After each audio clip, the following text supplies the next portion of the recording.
এ উল্লাস বিজয়ের, এ উল্লাস তৃপ্তির। ঢাকা বিশ্ববিদ্যালয়ের কেন্দ্রীয় ছাত্র সংসদ ডাকসু নির্বাচন সবসময় রাজনৈতিক ইতিহাসে আলোচিত। এবারের ফলাফল রচনা করেছে নতুন ইতিহাস। সেই ইতিহাসের পোস্টার বয় সাদিক কায়েম ও এস.এম. ফরহাদ। নিরঙ্কুশ জয় ছিনিয়ে নির্বাচিত হয়েছেন ডাকসুর ভিপি আর জিএস।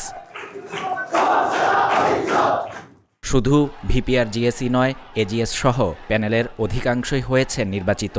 ভোটের দৌড়েও প্রতিদ্বন্দ্বীদের পেছনে ফেলেছেন বহুদূর। শিবির সমর্থিত প্যানেলের প্রার্থী সাদিক কায়েম পেয়েছেন 14,042 ভোট। আর তার নিকটতম প্রতিদ্বন্দ্বী ছাত্রদল সমর্থিত প্যানেলের আবিদুল ইসলাম পেয়েছেন 5,708 ভোট। বৈষম্যবিরোধী শিক্ষার্থী সংসদের আব্দুল কাদের পেয়েছেন 1103 ভোট। আর শিক্ষার্থী ঐক্যর উমামা ফাতেমা পেয়েছেন 3,389 ভোট।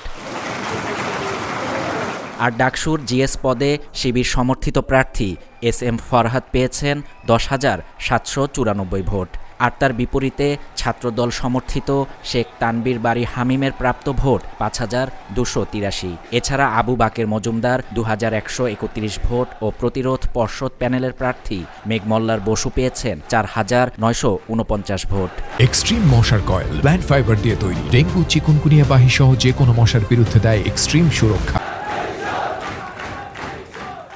এদিকে এক ফেসবুক পোস্টে ছাত্রদল সমর্থিত প্যানেলের আবিদুল ইসলাম ভোট কারচুপির অভিযোগ তুলে ডাকসুর ফলাফল প্রত্যাখ্যান করেন। আর স্বতন্ত্র ভিপি প্রার্থী উমামা ফাতেমা একই অভিযোগ এনে ভোট বর্জনের ঘোষণা দিয়ে ফেসবুকে পোস্ট দেন।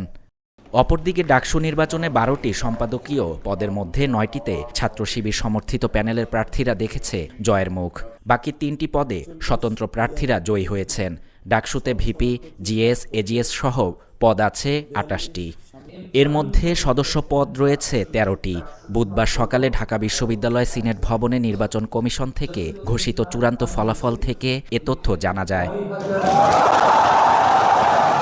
জয়ের মুখ দেখেছে এজিএস পদে মোহা মহিউদ্দিন খান, মুক্তিযুদ্ধ ও গণতান্ত্রিক আন্দোলন সম্পাদক ফাতেমা তাসনিম জুমা, বিজ্ঞান ও প্রযুক্তি সম্পাদক Iqbal Haider, common room reading room ও ক্যাফেটেরিয়া সম্পাদক উম্মে সালমা, ক্রীড়া সম্পাদক আরমান হোসেন, ছাত্র পরিবহন সম্পাদক আসিফ আবদুল্লাহ, ক্যারিয়ার ডেভেলপমেন্ট সম্পাদক মাজহারুল ইসলাম, স্বাস্থ্য ও পরিবেশ সম্পাদক এম আল মিনহাজ, মানবাধিকার ও আইন বিষয়ক সম্পাদক পদে মোহাম্মদ জাকারিয়া।